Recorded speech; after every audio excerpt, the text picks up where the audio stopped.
C'est le soir. Dans la maison de Luc, la table est déjà prête. Il y a du poulet, des légumes, du pain et 2 belles assiettes.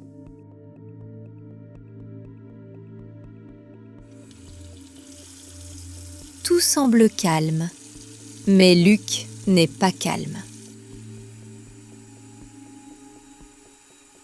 Luc est dans la cuisine. Il lave un grand couteau avec beaucoup d'attention. Son visage est sérieux. Il regarde le couteau.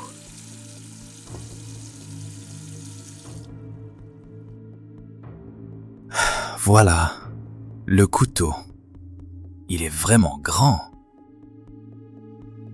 C'est trop grand, mais c'est parfait.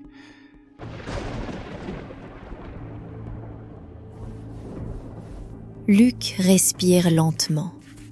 Il essuie le couteau avec un torchon blanc. Puis il va vers la table.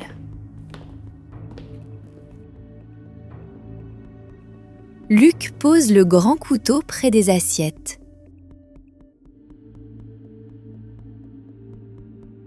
Il regarde la porte.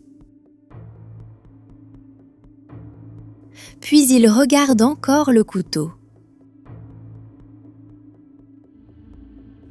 Après quelques secondes, il prend une serviette et cache le couteau dessous.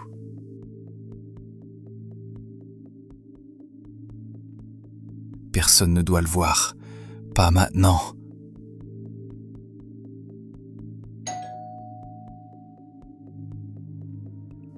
Soudain, la sonnette sonne.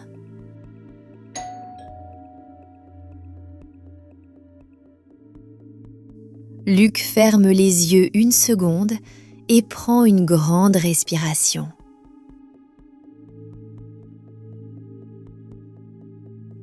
Elle est là. Reste calme, Luc.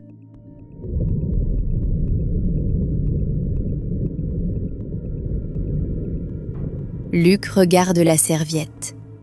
Le grand couteau est toujours caché dessous.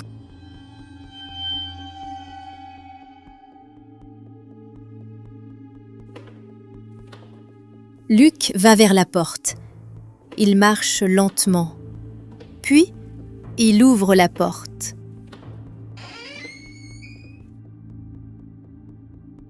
Sophie est devant lui. Elle sourit doucement.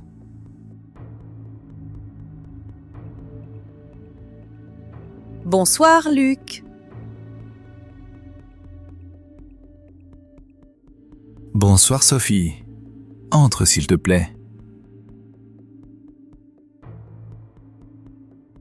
Quelques minutes plus tard, Sophie est assise à la table.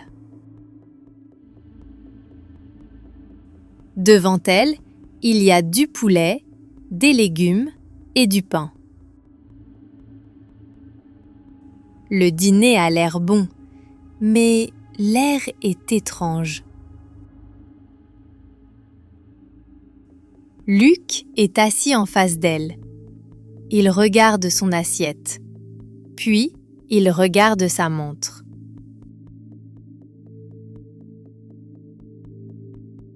Le poulet et les légumes sont très bons, Luc. Merci beaucoup pour ce dîner.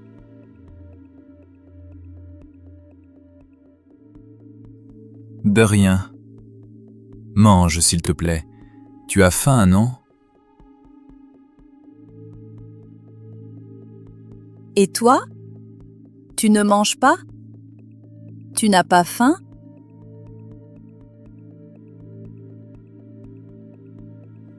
Non, pas vraiment. Je n'ai pas faim maintenant.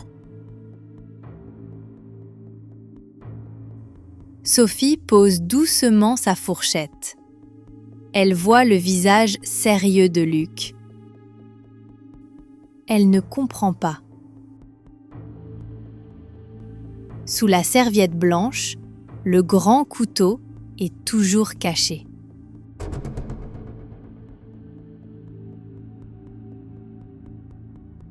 Luc, pourquoi tu regardes la porte? Tu attends quelqu'un?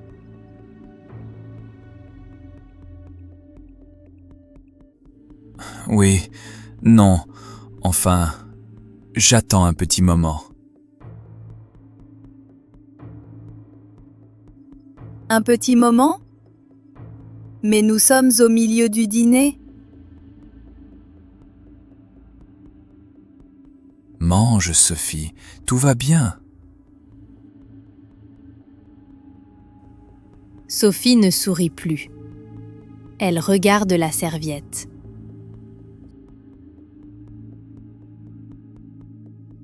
Luc, qu'est-ce que tu caches?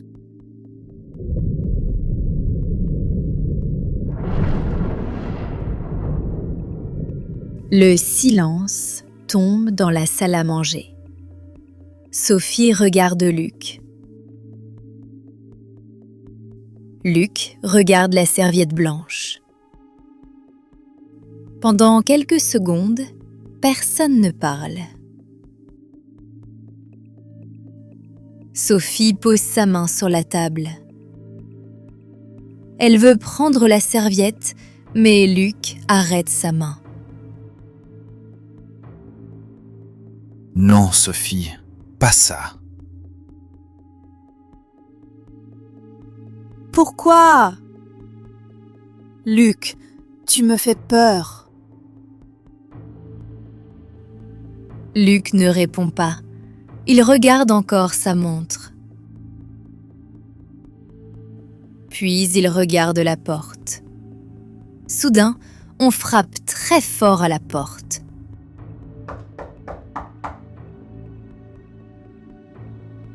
Luc, qu'est-ce qui se passe?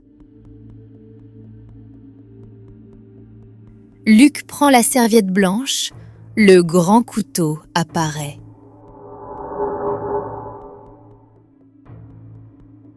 Luc, pourquoi tu as ce couteau?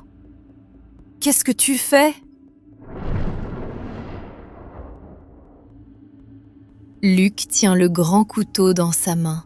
Son visage est sérieux. Il ne regarde plus Sophie. Il regarde seulement la porte.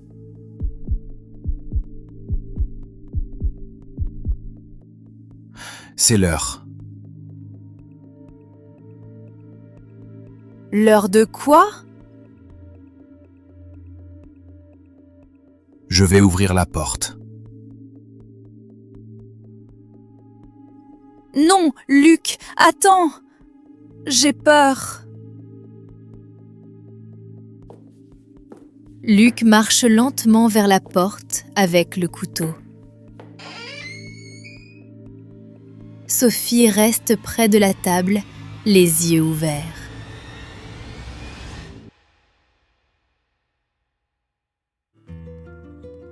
Devant la porte, il y a un jeune livreur. Dans ses mains, il tient un grand gâteau au chocolat. Bonsoir, monsieur. C'est le gâteau au chocolat pour Luc?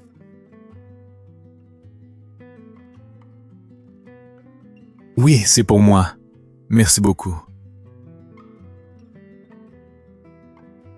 Bonne soirée, monsieur. Bonne soirée.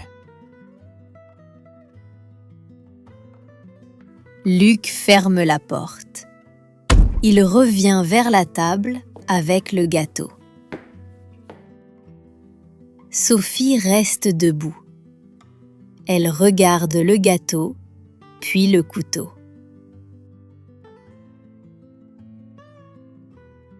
Luc, c'est quoi ça? Je ne comprends pas du tout. Joyeux anniversaire, Sophie. Le grand couteau est pour le gâteau au chocolat.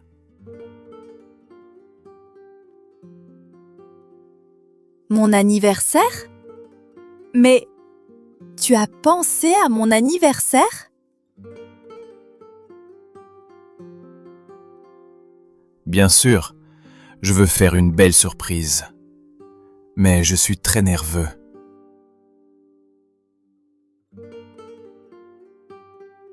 Oh là là, Luc! Tu m'as vraiment fait peur.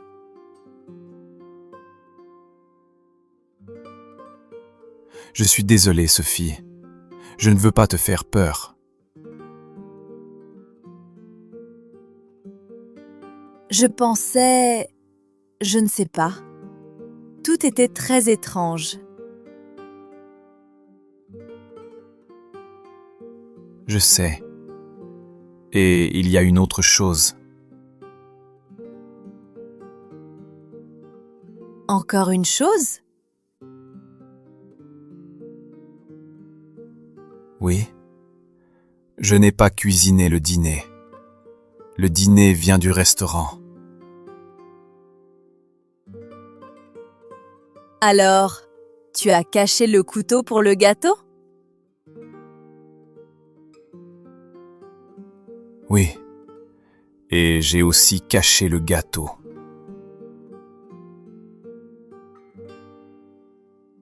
Tu es fou, Luc. Mais c'est une très belle surprise. On mange le dessert maintenant? Oui. Maintenant, je veux du gâteau.